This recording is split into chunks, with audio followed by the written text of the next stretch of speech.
Hello foodies, today it's day 3 in my Hyderabad journey. ఈరోజు Ramoji film సిటీలో మన వర్క్ ఉందన్నమాట.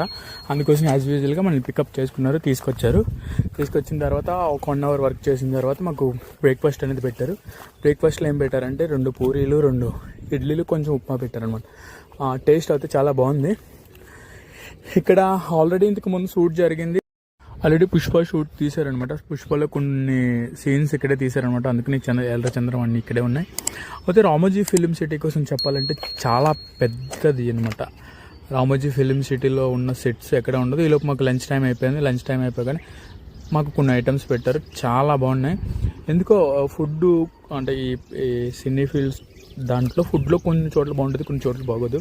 ఈరోజు ఒక మంచి విషయం చెప్పాలనుకుంటున్నాను. ఏంటంటే, నీ దగ్గర డబ్బు నీకు ధైర్యాన్ని తెచ్చిపెట్టాలి తప్పించి నీకు అహంకారాన్ని తేకూడదు అనేది నేను అనుకుంటున్నాను.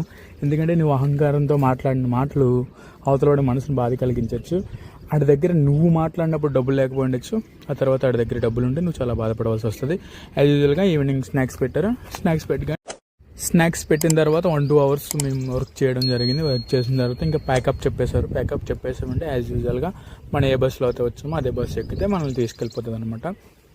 ఇంకొక మంచి సంఘటన ఏం చెప్పాలనంటే, కష్టపడితే కష్టానికి ఎవరైనా సలాం చేయవలసింది.